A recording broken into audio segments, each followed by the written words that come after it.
casa. E ela tem sido uma bênção, a gente vê igual, né, ela tem se colocado ali diante de Deus, como o esposo dela. E às vezes a gente parece que é fácil, né, mas a gente chegar em uma igreja toda arrumada, toda organizada, mas não deve ser fácil para os pastores, com 2 filhos pequenos. Às vezes é muito fácil a gente olhar, poxa, a gente chega aqui, uma benção, tem cafezinho, tem bolo, amém? Eles estão sempre preocupados com os irmãos, ele está sempre preocupado, né, em trazer o melhor, né, para o Senhor, para a casa de Deus. Eles são um casal, né, que foram levantados há pouco tempo, mas vocês não se preocupem, porque agora a palavra de Deus diz lá assim: os últimos serão os primeiros. Às vezes você está 10, 20, 30 anos na igreja e está morto já. Deus já vai me dar misericórdia, já de mim, Senhor, porque tem muito tempo, mas eu não quero ser assim, não. Por isso que eu estou sempre lendo, sempre orando, sempre pedindo a Deus, e eu acredito que essa palavra é real, tá, irmão? A gente tem que estar sempre assim. É tipo um médico, se ele não correr atrás a cada dia, ele para os congressos, ele não vai ter o melhor. Como é que vai chegar o outro mais novo, que vai estar fresquinho, vai oferecer um tratamento melhor. Então nós, como cristãos, temos que estar sempre procurando, que Deus ele é capaz de renovar aquela palavra. Você já leu 1 ou 2 vezes, mas na 4ª vez Deus vai falar totalmente diferente, porque Deus ele é um Deus assim. É um Deus que renova, é um Deus que transforma. E praticamente antes de orar para você, eu estava pensando em casa e Deus me deu 2 versículos para falar para você. Um foi em Eclesiastes 3, que ele fala: há tempo de plantar, há tempo de colher, há tempo de regar, há tempo de chorar, há tempo de sorrir. Você que dia gosta de sorrir, mas Deus sabe da alegria que tem no seu coração. Por mais que tenha situações de dificuldade, Deus tem olhado para você, tem visto graça no teu coração, por isso você vive rindo.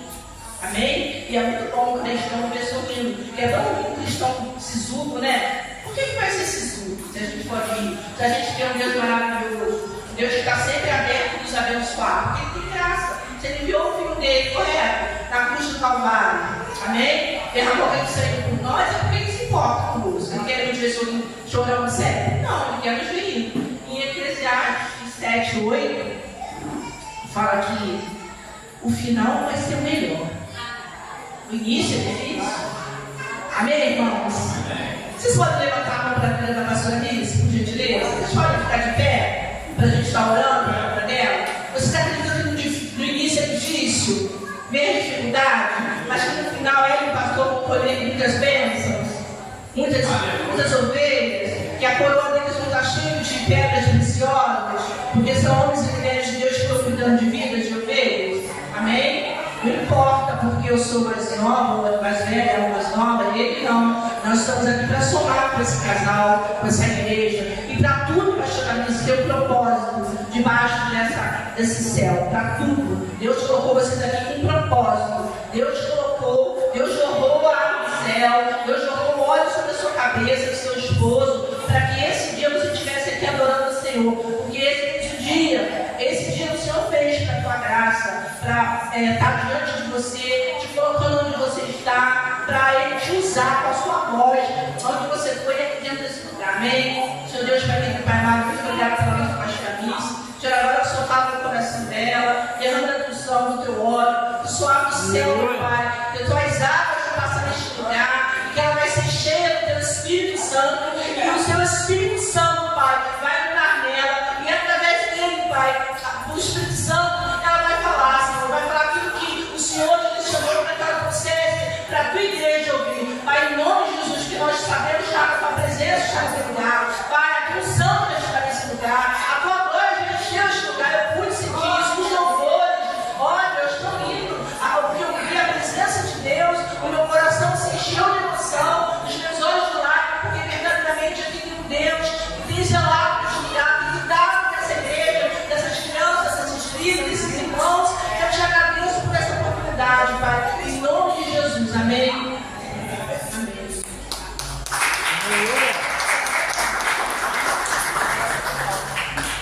Amém, amados? Para não demorar muito, gostaria que os irmãos abrissem comigo a Bíblia lá em Mateus 25, uma passagem que é muito conhecida, né?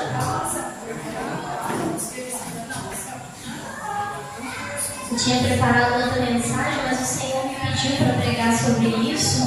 Então, amém. Quantos aqui não sentiram a presença do Senhor? Desde a hora que a gente chegou, eu senti um calor tão grande. O fogo do Senhor está aqui. Só que, como eu falei, vocês são o termômetro para receber a glória de Deus. Se você glorifica, recebe glória. Se você louva o nome do Senhor, você recebe também as bênçãos dele. Amém?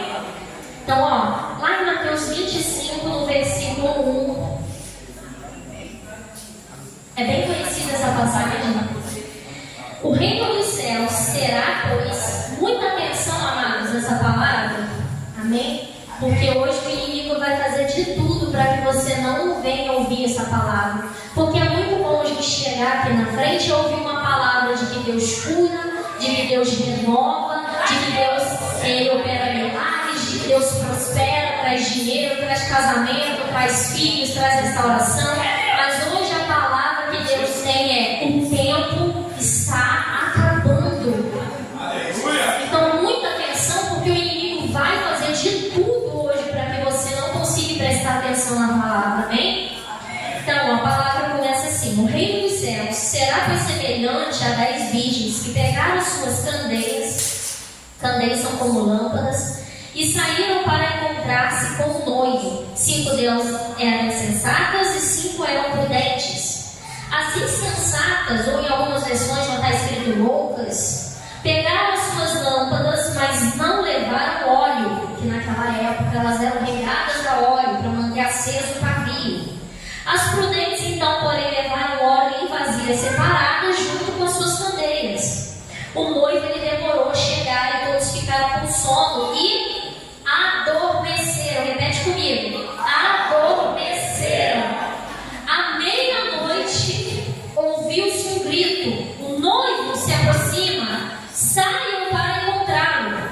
Então todas as virgens acordaram e pegaram suas candeias. As insensatas disseram aos prudentes: me dê-nos um pouco do seu óleo, pois as nossas estão se apagando. Elas responderam: não, pois pode ser que não haja o suficiente para nós e para vocês. Vão comprar o óleo para vocês. E saindo elas para comprar o óleo, chegou o noivo. As virgens que estavam preparadas entraram com ele para o banquete nupcial, e a porta foi fechada. Repete de novo: a porta foi fechada. Mais tarde, então, vieram também as outras, as insensatas, e disseram: Senhor, Senhor, abra a porta para nós. Mas o que o noivo respondeu? Diga para mim em voz alta: a verdade é que não as conheço. Repete, por favor: a verdade é que não as conheço. Portanto, vigiem, porque vocês não sabem o dia e nem a hora. Amém? Pode se assentar, mas dando glória a Deus. Aleluia. Meus amados, só para vocês entenderem o contexto, porque às vezes muitas pessoas já devem ter pregado isso para você. Algumas pessoas, às vezes até que não é cristão, conhecem essa parábola das 10 virgens. Estou achando que está alto o microfone. Deixa eu ver que é ficando demais, a minha voz já é alta, né? Então vocês falam aí se estiver muito incomodando. Então olha só, a parábola das 10 virgens, que eu quero trazer para vocês hoje, rapidamente um contexto histórico, só para explicar a importância. Da última vez que eu preguei aqui, eu preguei sobre as dracmas. Eu disse para vocês que as dracmas, elas eram usadas como um colar, né, para colocar na cabeça das noivas, que era o dote que elas recebiam do noivo. O casamento judaico, ele é feito com uma série de rituais, e ele, cada passo a passo que ele tem é muito importante. Se um passo faltar, seria vergonhoso para toda a cerimônia, para os noivos, para a família dos noivos, e traria muitos problemas. É como se aquele casamento não fosse abençoado, ele não fosse um casamento que seria próspero, que tivesse ali um vínculo completo. Então, se faltasse algo, seria vergonhoso. E aqui, para quem não sabe, as etapas do casamento lá, existe ali mais ou menos em torno de 7 etapas. A primeira, eles faziam o quê? Não sei se vocês já viram na TV ou na internet. Primeiro os noivos, o noivo na casa dele, a noiva separada na casa da família dela. Então eles adornavam a noiva, vestiam vestidos bonitos, os pais vestiam o noivo também umas vestes como se fossem reais, né? Eles eram tratados como reis. Eles adornavam o cabelo da noiva com pedras preciosas, se não tivesse eles tinham que pedir emprestado, assim como é o ritual do casamento hoje, né? Onde as mulheres têm aquele vestido branco, de véu e grinalda, e entram na igreja e ao som de música, de dança. E as festas deles eram muito alegres. Só que o problema é que essa festa acontecia normalmente ao entardecer à noite. E a gente está falando num período que não havia luz, não havia lâmpada dessa forma aqui, elétrica. A forma que eles carregavam a luz e tinham a luz, vocês tinham que fazer como? Colocavam dentro ali de candeias, que era um objeto preparado, você colocava óleo, e aí esse óleo pegava fogo ali, o pavio, o óleo mantinha o pavio aceso. Então era importante que ao entardecer tivesse o quê? Para poder ser visível a festa do casamento? A luz. Então era muito importante, e essa função era das damas, das noivas, de iluminar o casamento. Então, enquanto a noiva se preparava, o noivo vinha da casa dele de encontro, na casa da noiva, para buscá-la junto com as damas e com toda a família. Eles seguiam como se fosse uma procissão até a casa da noiva. E nesse caminho eles iam tocando tamborins, cantando, dançando, festejando, que era uma alegria muito grande. E aí, nessa ocasião, normalmente ao entardecer, o noivo se atrasou. Ele veio que horas? Meia-noite. Já era tarde. Então as damas, elas não estavam preparadas, não, pelo menos todas elas. 5 foram prudentes. Elas não sabiam quando o noivo ia chegar. E aí o que elas fizeram? Levaram reservas com elas. E aí quando o noivo chegava lá na casa dele, efetivava o casamento com festa, eles tinham a bênção e simplesmente faziam ali a primeira noite de núpcias, e a família ficava no dia seguinte para ver se realmente foi concebido o casamento. Tinha até que apresentar o lençol com a marca de sangue para mostrar que a mulher era virgem, e tinha muitas tradições, muitos rituais. Só que a importância do ser à noite e da candeia permanecer acesa era fundamental. Porque imagina se a gente apaga a luz aqui agora, nesse momento, como que ficaria o corpo? Fala, Érico, para mim, por favor, apaga lá, todas as luzes. Léo, você casaria comigo no escuro? Sem me conhecer? Acho que você... Gente, a gente ainda tem a luz ali do metro projetor iluminando, mas naquela época eles não tinham, era a luz dos luminares da lua, isso quando a lua era visível. Então imagine a importância de você ter a candeia ali acesa. E olha só a situação. O que eu quero falar hoje, dentro dessa parábola para vocês, é que o casamento, ele está simbolizado, ele tem a ver com a vinda do noivo, que é o nosso Senhor Jesus. E nós somos a noiva dele. Nós fazemos parte como se fôssemos essas virgens, somos representados por elas nessa parábola. O Senhor Jesus tinha uma forma de se comunicar com as pessoas. Ele não chegava e falava: ei, eu vou vir a qualquer momento e você tem que estar preparado. Ele contava em parábolas, contando história para as pessoas, para que elas pudessem entender a importância.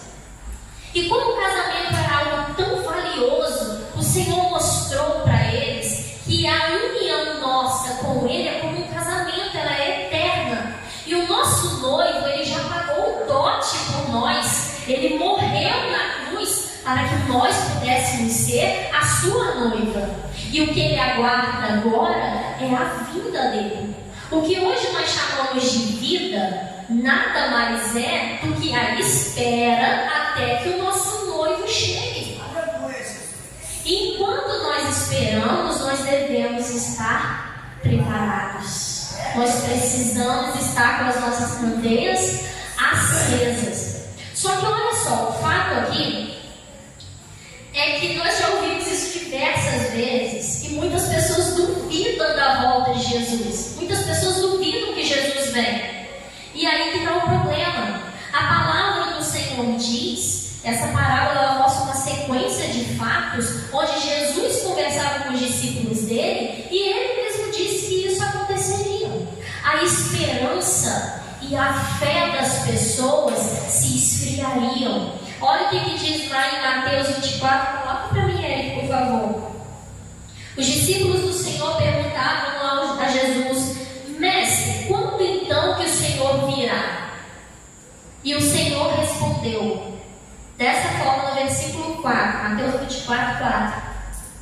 Respondeu dessa forma: cuidado, que ninguém nos engane, pois muito virão em meu nome, dizendo: eu sou o Cristo, e enganarão a muito. Vocês ouvirão falar de guerras e rumores de guerras, mas não tenham medo. É necessário que tais coisas aconteçam, mas ainda não é o fim. Nação se levantará contra nação, reino contra reino. Haverá fomes e terremotos em vários lugares. Tudo será o início das dores. Quantos aqui têm visto o jornal? Eu não assisto nem mais, porque dá tristeza de ver cada notícia. É pai matando filho, abusando de filhos, filhos fazendo maldade, matando o pai, terremotos em tudo quanto é lugar, queimadas, florestas sendo destruídas, furacões, tsunami, cada vez, agora está sendo vulcão destruindo uma nação inteira. Gente, vocês têm noção de que nunca foi tão próximo do que a Bíblia estava dizendo que aconteceria. Como muitas pessoas às vezes também não sabem, na mídia não fala tanto, mas há uma possível guerra que está vindo iminente agora, onde nação está brigando contra nação. É que a gente não vê falar tanto, mas existe essa possibilidade. E lá no versículo 9 diz assim: vocês, cristãos, serão odiados por todas as nações por minha causa, desculpa. Naquele tempo muitos ficarão escandalizados, trairão e odiarão aos outros, e numerosos falsos profetas surgirão e enganarão a muitos. Esses dias, há pouco tempo, eu vi uma pessoa pegar a Bíblia e escrever símbolos aqui de seitas dentro da Bíblia, e uma mulher que era de um gênero indefinido rasgou a Bíblia por completo na frente e falou que isso daqui não deve ser um manual a ser seguido, pois ela tem preconceito contra a vida das pessoas. E Deus sabe de todas as coisas, porque o sol nasce para todos. Ele fez isso para todos, para os bons e para os maus, para os justos e para os injustos. E a palavra do Senhor, ela é viva e eficaz, ela é para todos. Deus ama todos, até mesmo essa que foi lá e rasgou a Bíblia na frente, Ele ainda ama. Só que a gente tem que fazer a nossa parte. E qual que é a nossa parte? Fazer isso que eu estou fazendo aqui, pregar a palavra do Senhor. Porque quanto mais você ide no mundo e levar a palavra do Evangelho, mais pessoas conhecendo a palavra, o Senhor mais rápido voltará para nos salvar de toda essa situação que Ele mesmo fala que vai acontecer. E no versículo 12: devido ao aumento da maldade, o amor de muitos se esfriará, mas aquele que perseverar até o fim será. Gente, mas é muito difícil perseverar. Você vai numa igreja onde o pastor está vendendo lencinho para você ser curado, querendo o seu dinheiro. Você vai numa igreja que você tem que ficar caminhando numa fileira de sal, porque dizem que aquilo tira o demônio de você. Você vai em igrejas onde o pastor trai, onde o pastor rouba. E aí como que você vai falar para as pessoas que estão na rua: ei, aceita Jesus? Porque é muito bom. Os próprios crentes estão aqui hoje na igreja frios, querendo sair, porque não aguentam mais chegar na igreja todo domingo, receber ali uma unção, uma glória como foi hoje, maravilhosa a presença de Deus, e ir para casa e continuar acontecendo tudo normal. Marido brigando, filhos trazendo problemas, se drogando, se afastando da presença de Deus. E aí a pessoa: meu Deus, até quando eu serei crente assim? E a gente só quer ver os benefícios, e a espera está sendo difícil, está sendo longa. Mas agora, olha só, tínhamos 10 virgens. Quantos dormiam? 10. Quantas dormiam? Tem gente que errou. Quantas dormiam? 10. As 10 dormiam.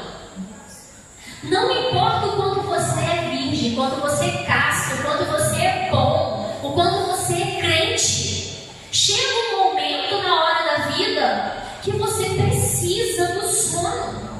O sono, seja ele fisiológico, porque o cansaço vem uma hora, como também pode ser interpretado na Bíblia como um sentido figurado, como uma dormência ali, como uma dormência espiritual, que é o que estava acontecendo com essas virgens.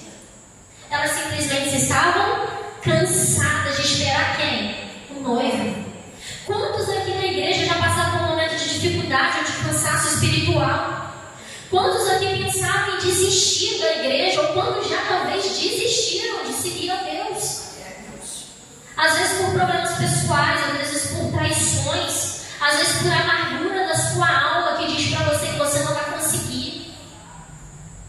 Eu sempre conto meu testemunho porque eu não tenho mais dor quanto a isso, mas eu sempre falo, quando eu perdi o meu filho, eu senti uma dor muito grande e na minha alma ela gritava e a minha vontade era de simplesmente largar tudo, porque a promessa do Senhor para mim foi: você terá filhos.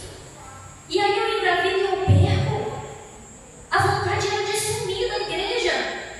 Mas existe uma coisa: a candeia precisa estar acesa para iluminar as trevas.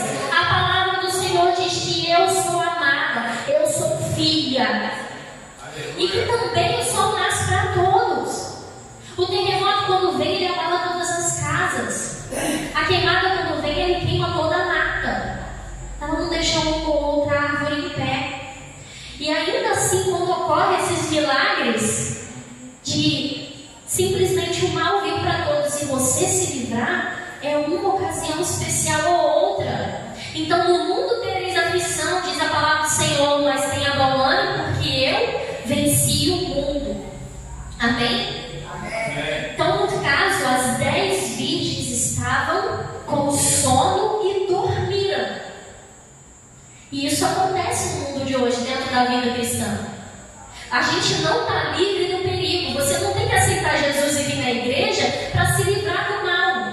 Mas você tem que saber que se o mal vier, você tem que ter a luz o suficiente para, quando acordar, aquele seu sono não ter te afetado. E o noivo chegou, você poder abrir a porta e ceiar com ele, festejar com ele, adentrar dentro do casamento com ele. Mas o problema é se você não tiver azeite suficiente para, ainda enquanto dorme, ainda no momento de dificuldade, ainda no momento de sono, levantar, despertar e enfrentar o mal de frente. Porque se você não está forte na fé, quando vem o terremoto, sua casa cai. Quando vem a traição, você cai no chão. Quando a doença vem, você cai na cama. Só que você cai na cama fraco. Você não cai com o Senhor Jesus ali te protegendo, te reerguendo. Por muitas vezes, quando eu pensei em desistir, o Espírito Santo de Deus tocava em mim. Eu sentia a presença do Senhor me abraçando, me pegando no colo e me levantando e falando assim: eu estou contigo, você não me vê, mas me sente. Eu estou contigo. É o que o Espírito Santo do Senhor diz para você nessa noite. Mas busque um azeite, carrega sua lamparina com estoque. Agora, como que você vai fazer isso? No meio do sono, no meio do cansaço? Não dá. Não dá. Você tem que fazer antes que o cansaço, antes que o sono, antes que a doença te pegue, para que você tenha azeite o suficiente. O sono, então, ele vem para todos: para o crente, para o ateu, para os crentes, para os loucos, para os insanos. Só que nós não estamos subordinados a ele, porque Deus tem autoridade para nos despertar. A Bíblia fala e conta a história lá com Lázaro, que com todos, quando achavam que Lázaro estava morrendo, estava morto, né, já, o que o Senhor Jesus falou? Lázaro, dorme. Está num sono profundo.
que quando ele vir, a mesmo se 5 tiverem, 10 estiverem dentro da igreja, 5 serão levados, 5 vão ficar. Quando o Senhor Jesus voltar, não é critério para ele quem vai subir diante do trono da graça, quem é crente. Mas é como aqui nas virgens, é quem tem azeite, é quem está preparado, é quem está vigilante, é quem ora, é quem busca, é quem dobra os joelhos no chão e fala: Senhor, estou aqui, Senhor, eu não tenho mais forças, eu preciso de Ti, Senhor, me ajuda a caminhar no Teu caminho. Eu não sei qual que é o caminho certo, mas o Senhor ilumina, o Senhor ali, Ele dá a luz, mas você para isso tem que ter um azeite. Amém? Há então uma necessidade de dormir às vezes. Não importa o quanto a gente serve ao Senhor, não importa o quanto sejamos fiéis a Ele, o sono às vezes em condição extrema do nosso corpo, ele vai chegar para todos. Mas para a aplicação da parábola aqui, a gente está falando de um sono espiritual. A gente observa que em momentos da nossa vida esse sono ele vem. Há uma impotência que às vezes trava, parece que tem algemas prendendo ali no nosso pé. Às vezes o desânimo bate, a gente fala: não quero ir na igreja, eu estou cansada, eu estou com sono, eu estou desanimada. O inimigo tem ali, cutucado, tem tirado as coisas que me deixam feliz. Gente, o inimigo sabe o que é que te deixa feliz. Ele sabe o que te irrita. Hoje eu estava aqui montando o sermão, remontando ele, porque Deus me mandou mudar o que eu ia falar. E as minhas filhas fizeram ruim na sala na hora que eu estava lendo a Bíblia. E o marido ajuda também, ao invés de Aí do nada eu estou lendo, aí eu vi: o reino dos céus será pois semelhante a mulher. Meu Deus, que é isso? Misericórdia!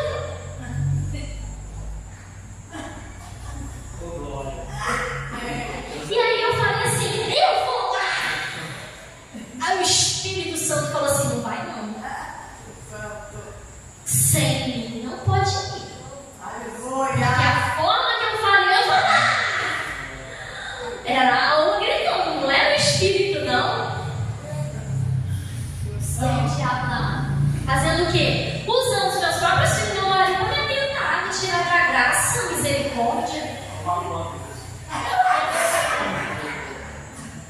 E aí eu falei: Senhor Jesus, vai lá, em nome de Jesus, traz calmaria para eu estudar a tua palavra, Senhor. Eu comecei a orar. E uma correria, corre para um lado, corre para o outro. E aquela gritaria não parava, e a minha cabeça Jesus, Deus, eu tenho que ir, Deus. Aí Deus falou assim: mas você vai comigo ou sem mim? Eu cheguei lá, abri a porta, eu levo? Amor, por favor, eu tenho que montar o sermão, me ajuda. E aí, pô, ele saiu, mas ele deixou as crianças sozinhas, com TV ligada, com o som alto, com os brinquedos espalhados. E aí, o que aconteceu? Continuou. E aí, simplesmente, eu fiz o quê? Eu falei: agora eu vou terminar. Aí eu fui lá. Aí, Anne, mamãe tá viva. Ela já pensou o quê? Vai brigar. E eu peguei ela, olhei pra ela. A vontade é de pegar a vara ali, que a pastora Cacilda não falou hoje, né? Mas eu fiz o quê? Eu abracei ela. O que é diferente, porque normalmente eu estou aqui humildemente falando como eu sou. Não adianta eu mentir que meu marido não conhece em casa. Eu grito, eu berro, eu falo alto, meu tom de voz é alto. Eu virei pra ela e fiz o quê? Só abracei ela. Mas eu abracei, tô pegando ela, milagre. Continuei abraçando ela, sem falar nada. Aí eu só falei assim: em nome de Jesus. Aí ela ia falar: em nome de Jesus. Espírito Santo de Deus, age na vida da minha filha. Eu rejeito que o inimigo use ela para me atrapalhar a falar da tua palavra essa noite. Amém, Anne? Ela: amém. Respirou fundo, ela acabou fechada. Ela Ela queria também falar alto comigo e brigar e gritar, porque quando você dá no tom, a pessoa vai retribuir na mesma maneira. E aí ela me abraçou e falou: te amo, mãe, desculpa. Eu falei: eu desculpo você. Fui lá, abracei a Alice, falei a mesma coisa, e parou. Até ela acordar de novo, porque depois voltou. Acho que eu tinha que ter abraçado ela também, para Deus profetizar, mas amém. E aí elas ficaram calmas e eu falei assim: Deus, o quanto nós erramos todo dia. Eu falo isso para os meus alunos lá na autoescola, que quando você dirige, não pegue o carro achando que você vai se livrar dos seus problemas. Eu vou tirar a carteira, Mise, porque eu vou parar de andar de ônibus, eu vou ter o meu carro próprio, eu não vou chegar atrasada no serviço, eu não vou mais perder a entrada no serviço porque o ônibus não teve horário. Você que pensa. Aí eu conto para os alunos assim: quem te falou que vai ser assim? Sabe o que vai acontecer? Hoje você perdeu o ônibus por quê? O pneu do ônibus furou. E aí eles marcaram o horário. Eu falei: é mesmo? Você sabia que o pneu do carro também fura? Só que sabe qual que é o problema agora? Não dá pra você pegar outro ônibus ou um Uber. Você tem que pegar, abrir o porta-mala do seu carro, pegar a chave de roda, pegar o seu pneu, trocar, sujar as mãos para trabalhar. A vida não é fácil, e o cristão também não é.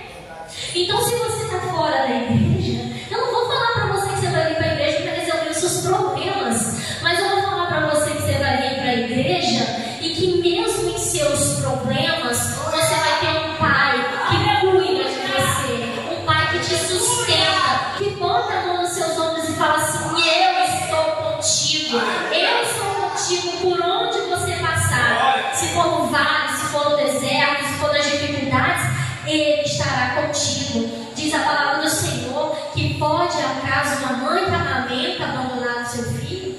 E mesmo assim, se ela abandonar, eu, Senhor teu Deus, não te abandonarei. Eu te sustento, eu te ajudo, eu te levanto com a minha mão. A gente tem aqui a luz das nossas vidas. A palavra do Senhor, ela traz reflexão para todos os momentos de dificuldade, até quando a gente está com sono. Mas, Liz, então para que eu vou para a igreja se vai continuar o problema? Para quê? Fato é, um dia a vida acaba. Nós estamos aqui de passagem. Mesmo que Deus não volte agora, a sua vida tem um prazo de validade. E a nossa vida é um sopro. É um sopro. Hoje você está aqui. Algumas pessoas vão bater na madeira. Não tem. Já procurei aqui para bater também. Mas amanhã você pode atravessar a rua e acontecer alguma coisa. E aí você vai acordar como as 10 virgens, mas do sono eterno. E o Senhor vai estar lá à porta. E Ele vai estar esperando a sua candeia acesa. E você vai apresentar o que para Ele? Azeite ou uma candeia apagada? Porque olha o que diz a palavra do Senhor. Aqui no versículo, coloca aí para mim, por favor. 36, capítulo 24. Quanto ao dia e a hora, ninguém sabe, nem os anjos do céu, nem o Filho. Em algumas versões tem isso, senão somente o Pai. Como foi nos dias de Noé. O dilúvio ele veio, versículo 39, e eles nada perceberam, até que veio o dilúvio e os levou a todos. Estava todo mundo vivendo suas vidas normais, e de repente o dilúvio veio e consumiu.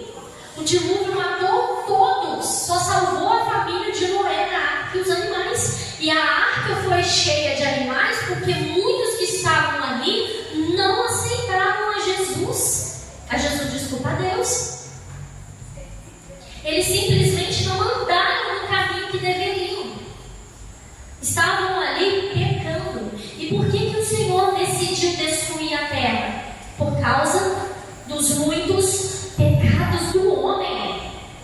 Então, quem traz a maldição, quem traz as doenças, quem traz as dificuldades, os problemas, somos nós. E nós devemos reconhecer a nossa autorresponsabilidade.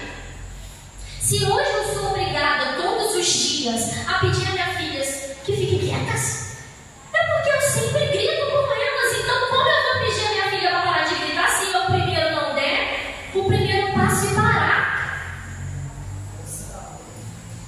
Então, por exemplo, uma mãe que só bate é porque com certeza na vida dela ela só apanhou. Como que você faz então para mudar essa história? Para mudar todo esse quadro? Você faz a diferença. O sono e o cansaço vieram, mas 5 pensaram que o noivo pode demorar. Então o que eu vou fazer? Eu não sei a hora que o noivo vai chegar. Então eu vou preparar uma botijinha de óleo e vou levar comigo. Se ele demorar, eu já estou preparada. Hoje, se as minhas filhas gritarem, o que eu faço? Aquela história, conta até 10. Às vezes tem que contar até 1000. Tem que fazer. Às vezes é algo necessário que você não quer fazer, mas precisa. Você quer amor? Plante amor. Porque quando você continuar plantando brigas, vai receber brigas. Eu falava com os meus pacientes no consultório: vocês chegam às vezes para o nutricionista para fazer o quê? Tratar já a doença, ao invés de preveni-la. É o mal do ser humano, é procrastinar às vezes até a própria saúde. Aí a pessoa chega no consultório com diabetes, quer que a gente faz milagre. Ah, mas não tem como comer um docinho, doutora? Então, tinha antes, agora vai ser um pouquinho mais difícil. Por quê? Porque já chegou ao extremo. Então, regredir, voltar ao que era antes, ao estado pleno de saúde, exige o quê? Sacrifício, exige trabalho, exige esforço. E o inimigo vai tentar. Eu falava isso com os pacientes. O inimigo vai te tentar. Sabe no dia que você quer fazer uma dieta, o que vai acontecer? A sua amiga vai chegar para você comendo um bombom na hora do almoço, dizendo que não teve tempo para poder fazer a comida, e vai te dar o quê? Quer? E você fala assim, mas eu ia dieta. Aí o diabinho está dizendo, começa na segunda que vem, sempre na segunda, né? O brasileiro tem mal da segunda-feira, né? Não, segunda começa de novo. Um bombom não vai fazer mal, mas para quem tem diabetes. Então, busque a saúde, busque a Deus antes de vir a doença. Antes que o Senhor bata. Antes que alguém grite, ei, o noivo está ali. Você deve buscar guardar o seu azeite. Você deve fazer estoque para quando o dia mau vir, quando o sono vir, não importa se você dormir tudo bem. Sabe por quê? Porque aquelas prudentes puderam acordar ao despertar da vida do noivo, e elas puderam fazer o quê? Entrar na festa. Elas não precisaram se preocupar se a sua candeia ia apagar ou não, porque elas tinham reserva. Mas agora você quer vir na casa de Deus e com o seu problema e fazer o quê? Ao invés de dobrar o joelho e falar, Senhor, me ajuda, não, pastor, ore por mim, e no tete, ora por mim, pastor, você ora por mim, mas você que é bom, não dobra o seu joelho para orar. Você simplesmente quer terceirizar o seu problema para outra pessoa. E o que as virgens fizeram? Ao ouvir as outras 5 imprudentes, pediram o azeite delas. O que elas disseram? Não. Parece às vezes meio egoísta de ouvir isso, mas a salvação é individual. Cada um com seus problemas. Se você quer continuar tendo a famosa síndrome de Gabriela, eu nasci assim, eu vou morrer assim, você vai continuar assim e vai morrer assim. Só que a consequência da sua morte, do seu não conserto, da sua imprudência, de você não buscar a Deus quando há necessidade, de você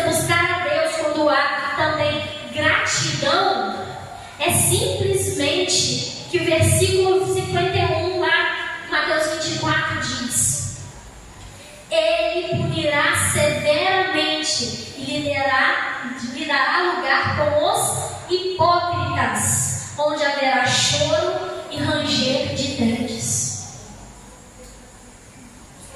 Com o Senhor tem alegria, tem festa, porque o noivo, ao chegar, ele não vai simplesmente pegar só a sua luz e usar do seu corpo para receber adoração, porque é o que vamos fazer no céu. Nós vamos chegar lá e dizer: santo, santo, santo, santo é o Senhor dos exércitos. Mas ele não quer só receber a sua adoração, ele não quer só receber o seu louvor, ele quer uma união contigo. Ele vai te dar luz de ouro, ele vai te dar vestes santas, você vai fazer parte de um casamento com Deus. Você simplesmente pode às vezes nem saber o que é esse casamento, porque hoje o casamento no mundo atual está corrompido e as pessoas falam assim: o quê? Eu vou casar? Deus me livre! Todo casamento que eu vejo, o marido trai a mulher trai o marido, a mulher tem um monte de filho, trabalha, chega cansada, não consegue fazer as coisas. Mas com Deus é diferente. É um casamento onde Ele vai cuidar da noiva, Ele vai te colocar ao lado da direita dele, Ele vai te fazer como irmão de Jesus, Ele vai te chamar de filho. Deus não quer simplesmente uma relação de abusar da sua bondade, não. Ele quer uma relação de troca, Ele quer uma relação de filho, onde o pai entrega tudo para o filho e às vezes não ganha nada em troca. Essa é a relação que Deus tem contigo. E Deus é tão bom, tão bom, tão bom, que Ele não cobra essa candeia todos os dias acesa, não. Ele só vai cobrar lá. Lá você vai ter que apresentar para Ele. Como estão as suas reservas essa noite? Pare para refletir um momento. O azeite ali representa a sua preparação espiritual, a presença do Espírito Santo na sua vida. Quanto mais preparado você tiver, quanto mais azeite você tiver, mais fogo, mais mover do Espírito Santo acontecerá na sua vida. Como eu falei aqui hoje, a comunhão, o casamento de Deus contigo, quem faz esse termômetro é você. Se você o adora, se você o louva, se você o busca, a luz vai permanecer acesa na sua casa, na sua candeia. Você então tem que usar o seu tempo para invocar o nome do Senhor. Adora a Deus a todo momento e não só no dia mal. Se hoje você levantou, acordou, respirou, Senhor, obrigado. Obrigado porque eu tenho ar, eu posso respirar. Enquanto muitos hoje não acordaram, muitos estão no hospital, muitos estão enfermos, muitos não conseguem nem respirar por conta própria, precisam de aparelho. Ao se alimentar, Senhor, obrigado pelo alimento. Às vezes nem é a comida que você acha digno para a tua vida. Às vezes você tem um arroz e um feijão, mas amém. Glória a Deus, porque você tem um alimento enquanto muitos estão na rua precisando, enquanto muitos estão lá passando fome. Lá na África nós vemos, nem muito longe, na parte do nordeste do país, por mais que ainda fale que o país, nosso país é desenvolvido, tem muitas crianças lá morrendo de fome. Quando eu fui lá em Vitória da Conquista fazer missão com meu pai, no Vale do Jequitinhonha, vocês têm que ver que lugar é aquele, gente. As pessoas não têm luz dentro de casa, as pessoas não têm água encanada, tem que juntar no baldinho para tomar banho. Quando você vê situações como essa, você pensa: meu Deus, eu tenho água no meu chuveiro. Quando meu chuveiro queimou lá em casa, a gente teve que tomar banho de balde quentinho. A minha filha já não gosta de tomar banho, ainda mais de balde. Eu falo para ele, ensino isso para ela todos os dias: seja grata. Feche os seus olhos agora que eu vou te ensinar uma coisa. Eu falava para ela: Senhor, obrigado, porque eu tenho água limpa para eu tomar um banho rotina. Eu tenho uma casa e um banheiro para me limpar, porque em muitos lugares as pessoas não têm. Não tem. O dia que vocês tiverem a oportunidade, vamos lá no Vale do Jequitinhonha para saber o que é aquilo. Pesquisa na internet, joga lá no Google. Com certeza vai achar foto de alguém que já foi lá para poder mostrar. Uma vez meu pai chegou lá com Bíblia. Era um projeto muito lindo que a igreja mandava, né, as pessoas doavam roupas, doavam alimento e também uma Bíblia pequenininha junto para que a pessoa também recebesse a palavra de Deus. Porque se fosse só com a Bíblia evangelizar e pregar, eles ficavam assim, tipo, só isso. Muitas pessoas falam: o que eu vou fazer com isso? Não dá para comer, passando fome, passando necessidade no nosso país. E muitos também não conhecem que o nosso Pai que está lá no céu, Ele tem suporte para poder nos ajudar, nos sustentar. Diz a palavra do Senhor que Ele alimenta até as aves dos céus, que nunca o justo irá mendigar o pão. Deus prepara, Deus abençoa, Deus usa. Quando você é fiel com Ele, Deus leva até uma pessoa para poder te alimentar. Eu lembro que uma vez eu estava lá em Brasília, na casa do meu pai, e não tinha comida, só tinha o resto de arroz lá. E aí minha mãe falou assim: crianças, eu vou fazer esse arroz aqui. Tinha os 2 ovos, ela vai fazer um ovo mexido já, famoso mexidão. Não sei se vocês já comeram. Em casa só pra gente pegar os restos da panela de tudo que sobrar e jogava no mexidão para comer. Feijão, resto de uma carne, resto de um ovo, resto de macarrão, mistura tudo. Manda pra dentro. Mata a fome, que dá sustância. E aí naquele dia só tinha o arroz, só tinha o ovo. E a minha mãe falava assim pra gente: dorme, que passa fome. Vamos comer o que tem. Mas a gente ainda continuou com fome. E ela falou assim: Deus proverá. Dorme, que passa fome. Amanhã Deus proverá. O choro por uma noite, mas a alegria ela veio ao amanhecer. Para cada dia cabe o seu mal. A dificuldade da minha mãe, ela não pensou no amanhã. Ela não queria saber como, mas ela sabia. E tinha uma fé, uma convicção de que Deus ia prover. E detalhe, não tinha gás. Ela fez um arroz com um restinho de carvão que ela achou lá. Colocou 4 tijolinhos assim, jogou o carvão dentro e fez o arroz ali na brasa do carvão.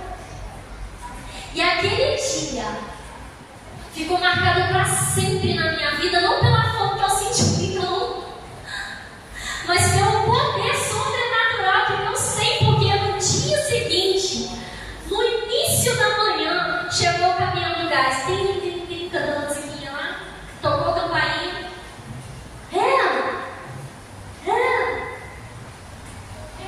O que houve? E minha mãe tinha ligado pro meu pai à noite, né? Minha mãe, a gente não tem nada escondido da gente pra gente não ver. Mas eu ouvi, então como mais velha, eu vi a dor da minha mãe, o desespero dela. Mas ela tinha fé. E aí, quando simplesmente bateram na porta, era o caminhão do gás. Olha, me pediram para entregar o gás aqui pra senhora. Aí minha mãe, graças a Deus, o Riano comprou e eu vou entregar. Pensou. E aí ela simplesmente já tinha um gás. Depois passou alguns segundos batendo na porta. Oi, tudo bem? Eu não sei o seu nome, mas acontece que Deus me mandou vir aqui uma caminhonete e estava simplesmente na caminhonete cestas básicas, no plural, e ainda tinha roupa para as crianças. Gente, vocês não estão me entendendo. Deus me mandou vir aqui e trazer a provisão. Isso não é para qualquer um, não, é para quem tem fé, é para quem sabe, é para quem reconhece que na Bíblia existe um Pai, existe uma palavra que os justos não mendigará o pão. Ele nos alimenta. Creia na palavra do Senhor. Eu não sei qual é a sua dificuldade, eu não sei qual é o seu problema. O nosso é o alimento, o nosso é a comida, mas Deus proveu. E se não provesse também, amém. Porque a certeza que eu tenho hoje é que se um dia eu passar fome e eu morrer, porque eu não tenho alimento, eu quando renascer com Cristo Jesus na glória, eu estarei ao lado do Pai. E lá eu não terei dor, lá eu não sentirei fome, lá eu não sentirei frio, lá eu terei casa, eu terei roupas com vestes celestiais, eu terei um Pai onde virá de encontro comigo e me abraçará e falará: você é meu filho. Um filho que foi fiel, um filho, uma filha que me serviu, uma filha que queria que foi grato. E o mais lindo de tudo é que a gente nem conhecia aquelas pessoas. O mais lindo de tudo é que a gente nem sabia quem era. Mas a pessoa foi guiando, Deus foi mostrando até onde ela tinha que ir. E ela chegou lá sem conhecer a gente. Detalhe, não foi meu pai que mandou o gás, foi minha mãe correndo, Deus mandou a provisão. Angelita, eu dobrei meu joelho no chão para orar, porque eu falei, Senhor, eu não tenho, mas a tua palavra diz aqui, manda, envia, porque enquanto eu trabalho, o Senhor cuida dos meus em casa. Era o que eu ouvi ele falando todas as vezes que ele ia pregar em algum lugar. E aí ele falou assim, mas o gás que você mandou e tal. Ele, não tem gás, eu não tenho, Angelita, eu não tenho. Quem que pagou? A gente nem soube quem. Não importa quem, mas a gente sabe quem foi que mandou aquela pessoa fazer aquilo. Deus dá a provisão, mas para isso você tem que ter intimidade, você tem que buscar. E gente, é de graça, isso é livre acesso. Algumas religiões lá você tem que fazer coisas e sacrifícios, tem que deixar de fazer uma coisa, tem que deixar de fazer outra. Mas quando você conhece esse Deus e essa religião que é servir ao Senhor Jesus, e não uma denominação como uma comunidade vida na palavra, ou como uma Assembleia de Deus, ou como o Brasil para Cristo, ou seja lá qual denominação for, não é o título, não é a placa da igreja que vai te salvar, não é o ambiente que você está que vai te salvar, não é o seu pastor que vai te salvar, é a sua fidelidade, é o seu encontro com Deus. E Deus diz que o acesso é gratuito. E sabe o que Ele pede para você? Nada. Você só tem que seguir o caminho dele, mas não para te prender. Deus não quer que você vá para a igreja para não se divertir, para não beber, para não fumar, para não poder ir no baile, para não ir poder com bagunça. Não. Deus quer que você siga o caminho de retidão para que você tenha saúde. Deus não quer que você fique se entupindo de doce para não ter diabetes. Ele fala aqui na palavra dele que a glutonaria, a gula, é um pecado. Então, se você faz e desobedece, o que vem? Consequência. Eu falei para as crianças na semana passada, todo pecado gera uma consequência. Mas por que não pode fumar dentro da igreja? A questão não é que você pode fumar dentro da igreja, nem fora da igreja você deveria, porque o fumo ele vai trazer mãos para o seu pulmão, ele mata. E não é porque Deus te obriga, mas é porque Ele sabe que é bom para você. Então quando você vem para a igreja, às vezes você está ali com a sua candeia vazia, mas ainda há tempo, de você buscar o azeite. Mas eu estou bebendo, não consigo parar de beber. Vem, porque Deus vai te revelar com a luz da candeia, com a luz da palavra, que incomodar você, que aquilo é ruim para a sua vida. Porque quem incomoda é o Espírito Santo. Não sou eu que posso falar para você, você não é crente, porque bebe. Quem vai te iluminar é o Espírito de Deus. Quem vai te incomodar é o Espírito de Deus, para que você ande no caminho dele.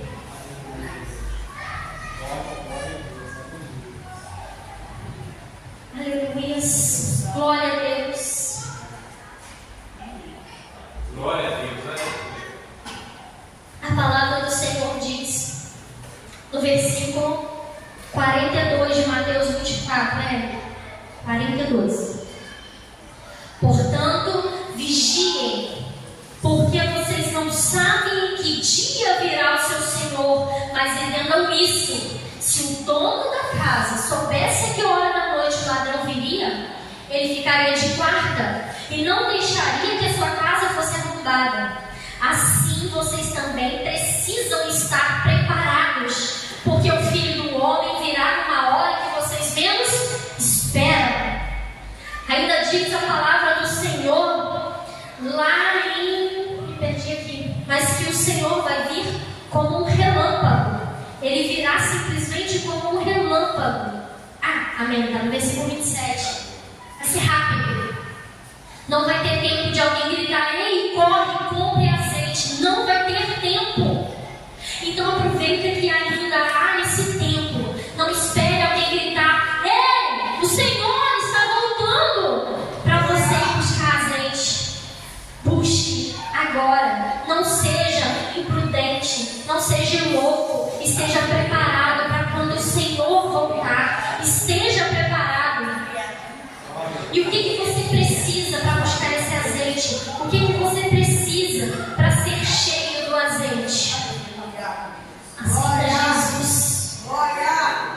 Confie nele. Busque a palavra dele. Diz, mas eu não sei ler a Bíblia, eu não entendo. É para isso que a gente tem nosso curso aqui, para isso que Deus abençoou e deu vida aí aos pastores para poder trazer cursos e ministrar a palavra. Eu fiquei muito triste na sexta-feira porque vieram só 3 pessoas estudar. E a palavra foi tão boa, foi tão eficaz nas nossas vidas. Porque, gente, eu tenho estudo. Eu já fiz pós-graduação. Eu já fiz vários cursos de discipulado. Mas nunca é tarde ainda para aprender algo. A gente tem que aprender a reconhecer que a gente não é detentor de todo conhecimento. E o que o pastor Ricardo trouxe para a gente no estudo foi muita coisa maravilhosa que a gente ainda não tinha conhecimento, né, Célia? A Lúcia estava aqui também e viu o quanto foi bom a gente receber toda aquela palavra. Mas vocês querem ir para a igreja só na dor. Vocês não querem fazer a busca do azeite. Gente, há muito tempo está se pregando isso. Jesus está voltando.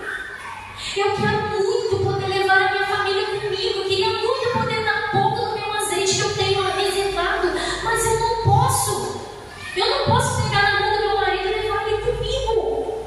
Uma vez, Deus me deu um sonho. Eu tive a oportunidade de ver como seria um arrebatamento. Eu falei: Deus, me mostra um pouquinho para eu ter assim, saber como vai ser, para eu poder falar para as pessoas: olha, vai ser comigo.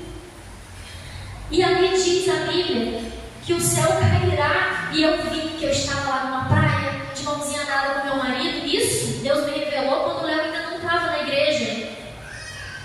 E quando eu estava caminhando com ele de mão dada, minha filha no meio, só tinha a Yane. A gente caminhando, de repente veio um estrondo. E aí eu olhei no céu e meteoros caindo e a terra tremendo. As pessoas começaram a correr, eu fiquei olhando lá para aquela bola de fogo descendo, mas eu não me preocupei. E aí de repente eu comecei a receber uma sensação de leveza. Sabe quando você está boiando na água da piscina? Você está de costas ali, se desligado do mundo só, flutuando. E eu comecei a sentir aquela leveza e comecei a subir, mas eu olhava para trás e via o Léo lá embaixo e falava: Deus, Deus, Deus. E eu tentando segurar a mão dele. E o Senhor gritava no meu ouvido: para onde você vai? Ele não pode ir. E aí eu acordei e falei: só que a gente não sabe como falar, né? E eu falava assim: para de beber essa desgraça. Busca Deus. Você vai morrer, vai pro inferno. Não é assim, gente. É com amor. O mesmo amor que o Pai tem por vocês, entregue às pessoas. A Bíblia diz que você deve cuidar, amar o próximo como a você mesmo. E aí vem o julgamento das nações. Lá no versículo 31 de Mateus 25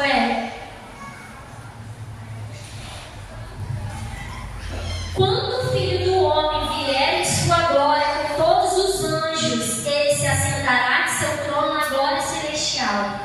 Todas as nações vão ser reunidas diante dele, e ele separará uma das outras, como o pastor separa as ovelhas dos bodes. Então, o versículo 34 ele diz assim: então o rei dirá aos que estiverem à sua direita: venham, benditos de meu Pai, recebam como herança o reino que foi preparado para vocês desde a criação do mundo. Mas olha o que diz o 41. Então os que estiverem à sua esquerda, malditos, apartem-se de mim para o fogo eterno, preparado para o diabo e seus anjos. Pois eu tive fome e vocês não me deram de comer, tive sede e nada me deram de beber. Aí vocês perguntarão: mas Senhor, quando eu te deixei de te alimentar? E o Senhor diz, lá no versículo 45: digo a verdade, o que vocês deixaram de fazer a algum desses mais pequeninos, também deixaram de fazer a mim. Então não adianta só buscar a Deus, encher o seu azeite e não ir para pregar a palavra de Deus, não vir buscar conhecimento e vir estudar a palavra para levar a mais gerações. Você tem que ser cheio até transbordar. Você tem que ser luz para outras pessoas. Você tem que usar a sua lamparina para poder iluminar a vida dos crentes, não para julgar o imprudente, para comprar o seu. Mas você tem que também ensinar ele: tem que estar preparado. Vem se preparar comigo. Vem, vamos nos encher de azeite. Lá em cima vai ter uma terra eterna para sempre. Sempre estaremos com Deus. De fato o Senhor está voltando. O Senhor está voltando. No versículo simplesmente lá de Efésios 5, para acabar. Fiquem de pé, por favor. Efésios 5, versículo 13. Guarde essa palavra no seu coração. A sua vida é um sopro. Hoje você está tendo a oportunidade de receber a palavra de Deus, mas pode ser que amanhã você não acorde e não seja somente um sono de cansaço, mas pode ser um sono eterno, que aí será tarde demais. Em Efésios 5, versículo 13 e 14 diz assim: mas tudo que é exposto pela luz torna-se visível, pois a luz torna visíveis todas as coisas. Por isso é que foi dito: desperta, ó tu que dormes, levanta-te dentre os mortos, e Cristo resplandecerá sobre ti. Eu não sei em que momento hoje na sua vida você está dormindo. Se é um sono espiritual, se é um sono de cansaço, mas você tem que avaliar se você ainda tem azeite de verdade. Se não tem, busque. Busque porque ainda há tempo. Busque porque você ainda tem tempo. Mas pode ser que em breve Deus vai aparecer no trono de glória dele, e ele descerá para buscar os seus justos, e talvez você não vá com ele.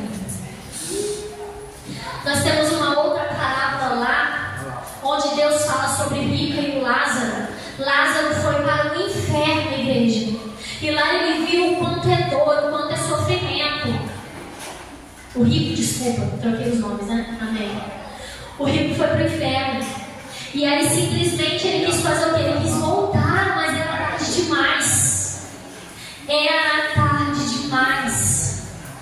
E só ter aceitado a Jesus não é suficiente. A sua salvação é perdida. Cuidado com o que dizem por aí, que uma vez salvo sempre será. Eu aceitei a Jesus, sou filho de Deus. Não, tem que buscar a Deus. A fé, ela é morta sem as suas obras. Busque a Deus. Leve o evangelho às pessoas. Aprendam a palavra do Senhor enquanto há tempo. Jesus está voltando. Coloque a mão no seu coração nesse momento. Seja lá qual for o seu problema, a sua tribulação, sua dificuldade, o sono que você esteja passando, entregue para o Senhor nessa noite. Se essa palavra falou com você, e nesse momento você sabe, sente uma dor na alma, sente dificuldade de seguir na casa de Deus, isso não é só para quem não é crente, mas isso para quem já é cristão há tempo. Você sente que está se esfriando, você sente que o seu azeite está acabando. Venha nesse momento colocar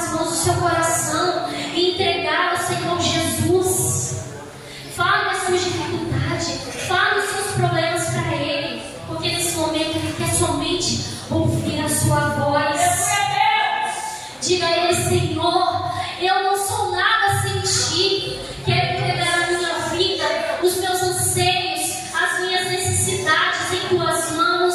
Eu entrego a minha causa em Tuas mãos. Entregue nesse momento. Fale para Deus qual que é o seu problema. Se for uma traição, se for uma doença, se for uma perda de emprego, se você ainda não aceitou Jesus, se você ainda não conhece esse Pai que te ama, entregue para Ele agora nesse momento: Senhor, eu quero ser cheio do Teu azeite, eu quero que a minha lamparina esteja acesa, para quando o Senhor voltar, eu quero que ao Senhor bater a porta, eu possa entrar e anseiar e festejar contigo, porque eu preciso, Deus, eu preciso de Ti, eu não sou nada sem Ti, eu sou apenas pó, e o Senhor me deu vida, que o Senhor te deu vida, e Ele pode dar nessa noite em abundância, Ele pode te encher de glória, Ele pode encher a sua vida nessa noite. Basta você ter fé, basta você acreditar que o Senhor pode fazer isso. Coloque a mão no ombro do seu irmão nessa hora e agora diga para ele no 3. Quando eu falar 3, você vai dizer para ele assim: ainda